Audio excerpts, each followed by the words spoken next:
Hello friends, welcome back to KL2 US channel Big Boss 9 Day 10. இப்போ வந்து நீங்கள் subscribe பண்ணிட்டு பார்த்தவங்களுக்கெல்லாம் ரொம்ப தேங்க்ஸ்.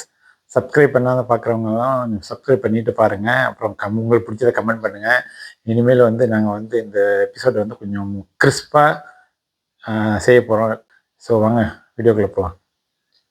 ஓகே, as யூஷுவல் இன்னைக்கு ஸ்டார்ட் பண்ணோடனே உடனே ஒரு லவ் ஸ்டோரி, லவ் கண்டென்ட் தான் ஓடுச்சு. ஒரு ட்ரைங்கல் லவ் வந்து ஓடிக்கிட்டு இருக்கு. நான் நினைக்கிறேன் இதை வந்து பேசுறதுக்கே எனக்கு விருப்பம் இல்லை. ஏன்னா இது ஒரு ட்ரை லவ், ஏன்னா கண்டென்ட் லவ். ஏன்னா ஆதிரைக்கும் வெளியே ஆள் இருக்கு,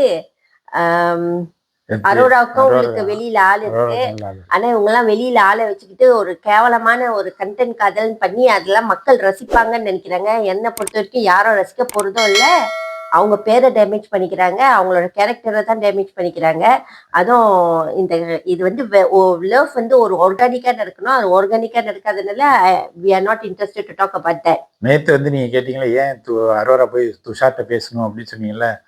அவங்களுக்கு வந்து அரோராக்கு வந்து துஷார் மேல ஒரு கண்ணு அப்படின்னு நினைக்கிறேன். அரோராக்கு துஷார் மேல லவ், காமுக்கு அரோரா மேல லவ். அதனாலதான் வந்து துஷார்ட்ட போய் நேற்று சொல்லியிருக்காங்க. அவர் இன்டெரக்டா வந்து அவரை எனக்கு பிடிக்கல, ஃப்ரெண்ட்லியா தான் பாக்குறேன் அப்படின்ட்டு. அதனால அவங்க ரெண்டு பேருக்குள்ள ஏதோ ஓடிட்டு இருந்துச்சு, என்னோ ஒரு கர்மம் ஓடுது அப்படின்னு விட்டுருவோம் அதை. யா ஸோ ஓகே, ஸ்ட்ரெயிட்டா நம்ம வீடியோ முக்கியமான விஷயத்துக்கு போயிடலாம் ஃப்ரெண்ட்ஸ். ஓகே, பாரு வந்து as யூஷுவல் இன்னைக்கு என்ன கண்டென்ட் கிடைக்கிறதுன்னு ஆரம்பிச்சாங்க. காலையிலே போய் ஃப்ரீஜர் ஸ்பாட் செக் பண்ணாங்க. ஸ்பாட் செக் பண்ணிட்டு அந்த அந்த சால்ட்டி சாதம் என்ன பண்ண போறேன்னு ஒரு சண்டை அதை ஆரம்பிச்சாங்க. அதை என்ன அப்படி பொசுக்குன்னு என்ன பொறிவண்ண மாதிரி அவன் என்ன புசுவன மாதிரி புசுக்குன்னு போயிடுச்சு. கனியக்கா வந்து இது வந்து குரூப்பா எடுத்த முடிவு, எல்லாத்தையும் கேட்டுட்டு தான் வந்து என்ன பண்றது சொல்லணும் சொல்லிட்டாங்க. அதெல்லாம் தெரியல, வடம் போட போறேன் அப்படின்னு சொல்லிட்டாங்க. டெய்லி பாரு வந்து புதுசு புதுசா டிசைனா யோசிப்பாங்க நினைக்கிறேன், யாருக்கிட்ட எப்படி வம்பிக்கலான்ட்டு. ஓகே, அது முடிஞ்சு அப்புறம் பாரு போய் வெஜிடேரியனு பொட்டேட்டோ பொரியல் வேணும்னு கேட்டாங்க. அதுவும் எந்த ஒரு ஆர்ப்பாட்டம் போலாம அதுவும் செஞ்சு கொடுக்கறதுக்கு ரெடி ஆயிட்டாங்க. டிமாண்ட் பண்ணாங்க, கேக்குறவங்க கூட ரொம்ப டிமாண்ட். எனக்கு அது வந்து இது வேணும், protein. That's how they supposed to do. அது வந்து மேபி ஓகே. அது வந்து என்னன்னா அவங்க சூப்பர் ரிலாக்ஸ் ஹவுஸ் அப்படிங்கிறதுனால. ஓகே, அதுக்கப்புறம் எனக்கு உண்மை தெரியல, நேத்து பாரு காமு எல்லாமே அப்படி சண்டை போட்டுட்டு இருந்தாங்க. இன்னைக்கு என்னன்னா உட்காந்து நடு கார்டன்ல உட்காந்து மார்க் போட்டுக்கிட்டு இருக்காங்க. எனக்கே ஆச்சரியமாச்சு, என்னடா இது ஓவர் நைட்ல சண்டை, அப்படி அடிப்படி சண்டையா போட்டுக்கிட்டாங்க. ஓவர் நைட்ல சண்டை எல்லாம் ஓகேவாயிருச்சா அப்படின்ட்டு. அதான் டக்குன்னு அவங்க வந்து என்னன்னா ஸ்கோர் போட்டுட்டு காமும் அப்படியே டிஸ்கிரைப் பண்ணிட்டு இருந்தாங்க. அப்புறம் வந்து துஷாருக்கு வந்து மார்க் அள்ளி கொடுத்துக்கிட்டு இருந்தாங்க அரோரா. அப்புறம் வந்து காமு வந்து என்னமோ பேசணும் அப்படின்னு ட்ரை பண்ற முயற்சி பண்ணாரு, இதை பேசினாரு. காமு வந்து அப்படியே கொஞ்சம் ஓவரா புகழ்ந்து தள்ளிட்டாங்க காமுவோட எக்ஸ் கேர்ள் ஃப்ரெண்ட் வந்து பாரு மாதிரி இருக்காங்கன்னு. ஆமா, கலர் கொண்டு பேசிட்டு இருந்தாங்க. அவங்களுக்கு வந்து டார்க் ஸ்கின் பிடிக்கும் அப்படின்னு. ஏதோ அடுத்த கண்டென்ட் வராம இருந்தா சரி. ஓகே, அத பத்தி நம்ம பேசணும்னு நினைக்கிறேன். Okay, what is your opinion about this mark போடுற டாஸ்க்? ஐ மீன் டாஸ்க் இல்ல, அவங்களுக்குள்ளே மார்க் போடுறத பத்தி நீங்க என்ன நினைக்கிறீங்க? மார்க் போடுறது ஒரு டைம் பாஸ்க்கு மாதிரி தான் நான் பாக்குறேன். அதை வந்து டைம் பாஸ் மாதிரி தான் பாக்குறேன். அதுக்கப்புறம் என்னன்னா அட்லீஸ்ட் ஒரு கண்டென்ட் கொடுக்கணும் அப்படின்னு யோசிச்சு தான் பண்ணிட்டு இருக்காங்க. வினோத் இருந்தாரு, எல்லாம் பண்ணிட்டு இருந்தாங்க. பட் ஆனா மார்க் கொடுக்கறது வந்து ரொம்ப ஜெனரஸா இருந்த மாதிரி எனக்கு தெரிஞ்சது. நீங்க என்ன நினைக்கிறீங்க அதை பத்தி? இதுவே 4-5 பசங்க உட்காந்து பொண்ணுங்களுக்கு மார்க் போட்டா ஏத்துக்குவாங்களா? பிரச்சனை வந்திருக்கும், நேரம் வெடிச்சிருக்கும், பூதாகரமா வெடிச்சிருக்கும். அதை போய் யாராவது போட்டிருப்பாங்க, யாராவது சொல்லியிருந்தாங்கன்னா பிரச்சனை வந்திருக்கும். ஸோ பொண்ணுங்க வந்து செஞ்சதுனால அது வந்து ஒன்றும் கிடையாது. ஸோ எப்போதுமே பொண்ணுங்களாம் மேன் ஃபீமேல் மேலும் ஈக்குவல் சொல்றாங்க. ஏன் இந்த இதுலயே ஈக்குவாலிட்டி இல்லையே? பெண்கள் ஆரம்பிச்சா அது பிரச்சனை கிடையாது. பெண்கள் ஆரம்பிச்சிட்டாங்கன்னா எந்த டாபிக், அப்ப பெண்கள் வந்து எது வேணாலும் செய்யலாம், அது பிரச்சனை கிடையாது. அதே ஒரு ஆண் செஞ்சுட்டா உடனே உமன் கட் எடுத்துருவாங்க. Woman cut, okay, woman cut எடுத்துருவாங்க. சோ அது வந்து என்ன பொறுத்த வரைக்கும் அது வந்து எனக்கு சுத்தமா பிடிக்கல. இதுவே ஒரு காய்ஸ் உட்காந்து கேர்ள்ஸ்க்கு அங்க மார்க் போட்டு, இதே பாரு வந்து பத்திரக்கலியாயி வானத்துக்கும் பூமிக்கும் குதிச்சிருப்பாங்க. கண்டிப்பா. அது வந்து என்னன்னா இது வந்து ஒரு தேவையில்லாத டாக் ஆச்சு. அதையும் வந்து பிக் பாஸ் போட்டாரு. பிக் பாஸ் போட்டதோட எய்மும் எனக்கும் தெரியல எதுக்கு அப்படின்னு. மார்க் போடுறது வந்து எவ்வளோ ஹேண்ட்ஸம் மார்க் போடுறதாக அசஸ் பண்ணுறதுக்காக பிக் பாஸ் போட்டாரா இல்லை அந்த வீடியோ கண்டுட்டு அது பாட்டு ஓடி இருந்துச்சு கொஞ்சம் நேரம். அது முடிஞ்சு போனோன்னே அப்புறம் வந்து மறுபடியும் பொம்மை டாஸ்க், அதாவது மாஸ்க் டாஸ்க் அதை ஸ்டார்ட் பண்ணாங்க. பிக் பாஸ் பார்த்தாரு, என்னடா எதுவுமே சுவாரஸ்யமா இல்லையே அப்படின்னு பார்த்துட்டு சரி யாரெல்லாம் அவுட் ஆகுறாங்களோ, ஏன்னா பார்வதி கண்டென்ட் கொடுக்குற பார்வதியே அவுட் ஆயிட்டாங்க, அப்புறம் எங்க இருந்து கண்டென்ட் வர்றதுன்ட்டு சரி புதுசா நீங்கெல்லாம் போய் அவங்கெல்லாம் டிஃபெண்ட் பண்ணலாம் அப்படின்ட்டு அதான் அந்த கோட்டை தண்ணி போக கூடாதுன்ட்டு ஒரு இது கொடுத்தாரு. செஞ்சோடி பத்திச்சு. திடீர்னு போய் கானா வினோட்டு போய் அது சரியான பண்ணியாதான் இருந்துச்சு எனக்கு. ஆனா அவர் உண்மையா பயந்துட்டாரு. அது சம்டைம்ஸ் வந்து நம்மளுக்கு வந்து அது வந்து தப்பாலாம் அவர் செய்யற மாதிரி எனக்கு தெரியல. அவர் ஜெனுவினா 1000 வாட்டி ஸ்டோரி கேட்டிருப்பாரு. பயந்துட்டாரு ஆக்சுவலி அவரு பயந்துட்டாரு. அதே மாதிரி சாரி கேட்டாரு.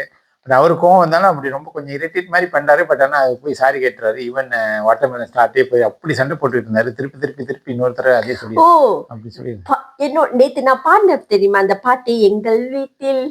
அந்த பாட்டு இன்னைக்கு பாருங்க எப்படில என்னோட இது வந்து பிக் பாஸ்க்கு போது அதான் எனக்கு தாங்க முடியல. நான் சொன்ன விஷயத்த அதே பாட்டோட பாரு அந்த அந்த அன்பு குரூப்ப வந்து சொல்றாங்களே அப்படின்னு பார்த்தேன். அந்த டாஸ்க் முடிஞ்சது. அதுல 3 பேர் யார் அவுட் ஆனால நீங்க வீடியோ கரெக்டா பாத்தீங்களான்னு செக் பண்றேன். நீங்களே சொல்லுங்க. நீங்க சொல்லுங்க, நான் உங்களுக்கு தெரியாது யார் அவுட் ஆனான்னு. அதுல வந்து வினோத், அப்புறம் வந்து அரோரா, அப்புறம் வந்து வாட்டர்மெலன் ஸ்டார் வெளியாட்டாரு. பாரு தான் முன்னாடி வெளியாயிட்டாங்களா? ஆமா, எனக்கு தெரியுமா யார் அவுட் ஆகுதான்ட்டு. நெக்ஸ்ட் வந்து அப்புறம் பிக் பாஸ் முடியல. பிக் பாஸ் மறுபடியும் அந்த சென்டர் ஆஃப் அட்ராக்ஷன் கிச்சனை போட்டு அந்த கிச்சன்ல வந்து ஒரு நாள் கூட சண்டை வராம இருந்தது. ஆரம்பிக்கிறதும் கிச்சன்ல தான் ஆரம்பிக்கிறீங்க, முடிக்கிறது கிச்சன்ல தான் முடிக்கிறீங்க. அதான் உண்மையா சீரியஸ்லி. அப்புறம் கனி வந்து ஜஸ்டிஃபை பண்ணிக்கிட்டு இருந்தாங்க எல்லாத்தோட அநியாயமோ அப்புறம் அவங்களோட நியாயமோ பத்தி ஜஸ்டிஃபை பண்ணி சபரி கிட்ட சொல்லிக்கிட்டு இருந்தாங்க. அப்புறம் இன்னைக்கு ஆஃப் எபிசோட் வந்து என்னாச்சுன்னு தெரியல. திவாகரை காணோம். திவாகரை வந்து நான் அந்த அந்த டாஸ்க்ல தான் பார்த்தேன். அந்த டாஸ்க பார்த்தா திவாகரை பார்த்தேன். ஆஃப் எபிசோட்ல காணோம். வியானோ போய் அப்படியே அட்டாக் பண்ணாங்க. வியானோ எல்லாரும் போய் ஒரே குரூப் அட்டாக் பண்ணாங்க. அப்புறம் இன்னைக்கு கொஞ்சம் அவங்க கொஞ்சம் ஓகே மாதிரி தான் தெரியுது வியானா. ஆனா நான் ஒண்ணு நோட் பண்ணேன், இந்த கேம்ல வந்து எனக்கு என்னமோ கெமி வந்து கொஞ்சம் ராஃப் பிளேயர் மாதிரி தான் தெரியுது. ரொம்ப ராஃபா பிளே பண்றாங்க. அப்புறம் இந்த புதுசா ஒரு கொம்போ எனக்கு ரொம்ப பிடிச்சிருக்கு. கானாவும் திவாகரும் வந்து கியூட்டா சண்டை போட்டுக்கிறாங்க பாத்தீங்களா? திவாகர் வந்து எப்ப பார்த்தாலும் வினோட் பேரையே எடுத்துக்கிட்டு நீ என்ன அம்பால சொல்றே, பேரை சொல்லாத அப்புறம் கொரட்டை விடுற, நீ கொரட்டை விட்ட உன்னை தூக்க விடுமே, நான் அப்படிதான் விடுவேன்ட்டு. அது ஒரு கியூட்டா இருந்துச்சு அவங்களோட 2 பேர்த்தோட கொம்போ. நல்லா இருந்துச்சு. பாரு அதே மாதிரி சபரி டார்கெட் பண்ணிட்டே இருக்காங்க எல்லா டயத்திலும். கேம்ல எல்லாம் டயத்திலும் வாடா போடா அப்படின்னு சொல்ல வந்தப்ப அவரு இப்ப நீ போசாத போ அப்படின்ட்டு முடிச்சுக்கிறாரு. அப்புறம் அப்பப்ப காட்டு கூச்சு. ஐயோ கடவுளே, எனக்கு தலைவலியே வருது. சரியான ஒரு காட்டு கும்பலை புடிச்சு பிக் பாஸ் வீட்டுக்குள்ள அனுப்பி விட்டுருக்காங்க. இந்த வாட்டி முடியல, அப்படியே காட்டு கூச்சல் பண்றது ரொம்ப ஓவரா, ரொம்ப ஆக்டிவா, ரொம்ப சத்தம் போட்டுட்டே இருக்காரு. கிச்சன் வந்துட்டு அவர்தான் லீடர் மாதிரி சத்தம் போடுறாரு. யாராவது ஒரு தெளிவா ஒரு பாயிண்ட் எடுத்து வைக்கிறாங்களா? யாருமே தெளிவான பாயிண்டே எடுத்து வைக்கல. எல்லாம் அப்படியே காட்டு கூச்சல் போட்டு கடை பேசி முடிச்சு அப்படியே மழை பெஞ்சு கொஞ்சம் மாதிரி. ஆமா. அப்புறம் டெய்லி இந்த சாப்பாட்டுக்கு சண்டை. அதான் சொன்னேன், முடிக்காதான் ஆரம்பிக்காது. இன்னைக்கு போய் வெங்காயத்தை போய் எடுத்து வெளியே வச்சுட்டாங்களா? அதுல வந்து விக்ரம் இன்னும் அவ்வளவு எமோஷனல் ஆயிட்டாரு இன்னைக்கு. விக்ரம் இன்னைக்கு இமோஷனல் ஆனோன்னு தான் நானும் இன்னைக்கு யோசிச்சேன். ஆக்சுவலி நீங்க பாத்தீங்கன்னா நான் வந்து எப்போதுமே எப்படி தெரியுமா யோசிப்பேன், I always put myself in other people shoe.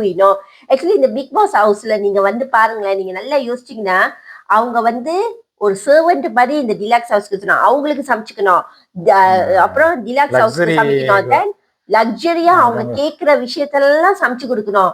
பத்தாவதுக்கு இந்த டிலக்ஸ் ஹவுஸ் வந்து என்ன தெரியுமா செய்யறாங்க, இவங்களோட சாப்பாடையும் வந்து கேட்டு திருடில கேட்டு சாப்பிட்டுக்கிறாங்க. சோ இந்த குரூப்ல வந்து அதிக பேர் இருக்காங்க தெரியுமா. சோ அந்த ஃப்ரஸ்ட்ரேஷன் சாப்பாட்டுக்கு தானே நம்ம எல்லாம் ஒரு வாய் சாப்பாட்டுக்கு தானே நம்ம எல்லாம் உழுது வேலை செய்யறோம். ஆனா எத்தனையோ பிக் பாஸ் சீசன் நான் பார்த்திருக்கேன், ஒரு சாப்பாட்டுக்கு வந்து ரூல்ஸே பிரேக் பண்ணிருக்காங்க, கொடுத்துருக்காங்க தெரியுமா. அந்த ஹியூமனிட்டி வந்து அவ்வளோ சாப்பாட்டு விஷயத்துல வந்து யாருமே இது செய்யணும். ஆனா இந்த டிலாக்ஸ் ஹவுஸ் எனக்கு உண்மையா புரியவே இல்லை. அவ்வளோ கேவலமாவா நடந்துக்குவாங்க? அது- ஓகே, டாஸ்க்கும் உன்னோட ஒரு ஹியூமனிட்டிக்கும் உனக்கு வந்து வித்தியாசம் தெரியலையா? அப்ப வந்து டாஸ்க்ல வந்து போய் அவனை கொன்றுன்னு சொன்னா கொன்றுவியா? அதான் சொல்றேன். சாப்பாட்டுல போய் அந்த வெங்காயத்தை எடுத்து வச்சு நீ கேட்கறப்ப கொடுக்குற அப்படின்னு இது வந்து ரொம்ப எக்ஸ்ட்ரீமா போற மாதிரி இருக்கு. அவங்க சமைக்கிறாங்க, அவங்க விருப்பத்துக்கு அங்க விட்டுனால அதை போய் நீ வெங்காயத்தை எடுத்து வச்சுக்கிட்டு பூண்டு எடுத்து வச்சு நீ கேட்க தான் கொடுக்குற அப்படிங்கிறது அந்த வெங்காயத்தை மட்டும் எடுத்து வச்சது இல்ல டாஸ்க். தெரியுமா? எனக்கு இன்னைக்கு இந்த விக்ரம் அழுந்தோனே தான் எனக்கு வந்து ஒரு மாதிரி பயங்கரமா நான் ஃபீல் ஆயிட்டேன். சீரியஸ்லி அது வந்து அப்பனா நம்ம வந்து இங்க பார்த்து சிரிச்சுக்கிட்டு சொல்லிட்டு இருக்கோம், என்னடா சாப்பாட்டுக்கு இப்படி அடிச்சுக்கிறாங்கன்னு. ஆனா அந்த உள்ளுக்குள்ள வந்து இன்னைக்குதான் I can feel, I really can relate. பிச்சை எடுக்கிறமான எஸ், தே ஆர் பிச்சை ரியலி எடுக்கணுமான்னு கேட்குற சஃபர். மாதிரி. அதனால ஸோ அது வந்து ரொம்ப ட்ராமாவா தான் இருக்கு ஆக்சுவலி. ஆனா அவங்களுக்கு வந்து அந்த இத வந்து அந்த டிலக்ஸ் ஹவுஸ்க்கு யாருக்குமே புரியல. அதை வந்து அவங்க ரியலைஸ் பண்ணல. அவங்க டாஸ்க் மட்டும்தான் டாஸ்காக தான் பார்க்குறாங்க ஒழிஞ்சு யாருக்குமே பிரெயினே இல்ல. ஸோ அது வந்து கொஞ்சம் எமோஷனலான இதாக இருந்துச்சு விக்ரம் செஞ்சது. அதுவும் கெஞ்சி வேற கேட்டாரு, சாப்பாட்டுக்காக டெய்லி பிச்சை எடுக்க முடியாதுமா அப்படி ஒரு ஜோனுக்கு போயிட்டாரு அவரு. உண்மையா அது வந்து பரிதாபமா இருந்துச்சு. அப்புறம் சுபிக்ஷா, அரோரா, வியானா வந்து அன்னெசரியா ஒரு ஃபைட்டு. இந்த இது பேரு என்ன, அந்த ரம்யா பொண்ணு பாத்தீங்களா எப்படி அரோராவை மாட்டி விட்டுச்சுன்னு? ஆமா, அரோரா மாட்டி விட்டாங்க. யாரு சொல்றது உண்மைன்னு எனக்கு தெரிய வரல. இத்தனைக்கும் வந்து அரோரா செய்யறது உண்மையா இல்ல ரம்யா சொல்றது உண்மையான்னு கடைசியில் ரம்யா வந்து ஒரு பிக் பாஸ் வந்து கொடுத்தாரு பேச்சு மக்கள்கிட்ட ரீச் பண்றதுக்கு. அவங்க பேசுனதை பத்தி என்ன நினைக்கிறீங்க? அவங்களோட ஸ்டாரி வந்து நான் கேட்டுட்டு தான் இருந்தேன். நான் கடைசியில நானே வந்து உண்மையிலேயே கொஞ்சம் இமோஷனல் ஆயிட்டேன். ரொம்ப இமோஷனலா தான் இருந்துச்சு அவங்க ஸ்டாரி. அவங்க ஸ்டோரி வந்து இன்னைக்கு எனக்கு வேணும் நான் சொல்லி ஆகணும் அப்படின்னு கேட்டு போனாங்க. அவங்க ஸ்டோரி கொஞ்சம் கஷ்டமான ஸ்டோரி, எமோஷனலா தான் இருந்துச்சு. she wanted to go back. She also like almost give up. But ஆனா அவங்க நெரேட் பண்ண விஷயம் இன்னும் கொஞ்சம் நல்லா maybe I think Big Boss வந்து கட் பண்ணி போட்டுருக்காங்கன்னு நினைக்கிறேன். பட் அந்த ஸ்டாரி உண்மையிலேயே வந்து சேரா தான் இருந்துச்சு. கேன் ரிலேட் பிகாஸ் அவங்களுக்கு வந்து சித்தி வளர்ப்புல சாப்பாடு கிடைக்காம பிச்சை எடுத்து சாப்பிட்டு இருக்கேன். அப்புறம் வந்து பாய் ஃப்ரெண்ட் இஷ்யூ, ஏமாந்து இருக்காங்க. அப்புறம் கடன் வாங்கியிருக்காங்க. எப்படி அவங்க வந்து அந்த டான்ஸ் இதுக்கு ஜாப்க்கு போனது. அப்புறம் ஒண்ணு வந்து பிக் பாஸ் கட் பண்ணிட்டாங்க அந்த ஒரு போர்ஷன். அது வந்து சம்திங் வந்து கேள்வி கேட்டாங்க அப்படின்னு. பாய் ஃப்ரெண்ட் வந்து கேள்வி கேட்ட எப்படி உனக்கு அந்த காசு வந்தது ஏதோ கேட்டது, ஏதோ அந்த பிரச்சனையில தான் மறுபடியும் அவங்க டிசைட் பண்ணிட்டாங்க வேணாம்னு டிசைட் பண்ணிட்டாங்க. தென் அப்படிலாம் வந்து தென் கொஞ்சம் இமோஷனலா தான் இருந்துச்சு. Except the content, love content இன்னைக்கு வந்து கொஞ்சம் ஓகேவா தான் இருந்துச்சு. எனக்கு வந்து இன்னைக்கு சுத்தமா ப்ரோக்ராமே பிடிக்கல. ஏன்னா அப்படியே அங்க அங்க அங்க அங்க அங்க அங்கன்ட்டு ஒரு ஒரு ஃபர்ஸ்ட் 20 மினிட்ஸ் வந்து வேஸ்ட், கம்ப்ளீட்லி வேஸ்ட். அப்படிதான் இருந்தது. ஓகே, அவ்வளோதான் ஃப்ரெண்ட்ஸ். இன்னைக்கு வந்து பிடிச்சிருந்ததுன்னா இந்த வீடியோ உங்களுக்கு பிடிச்சிருந்ததுன்னா லைக் பண்ணுங்க, ஷேர் பண்ணுங்க, சப்ஸ்கிரைப் பண்ணுங்க, கண்டிப்பா பெல் பட்டனை ப்ரெஸ் பண்ணுங்க. பாய்.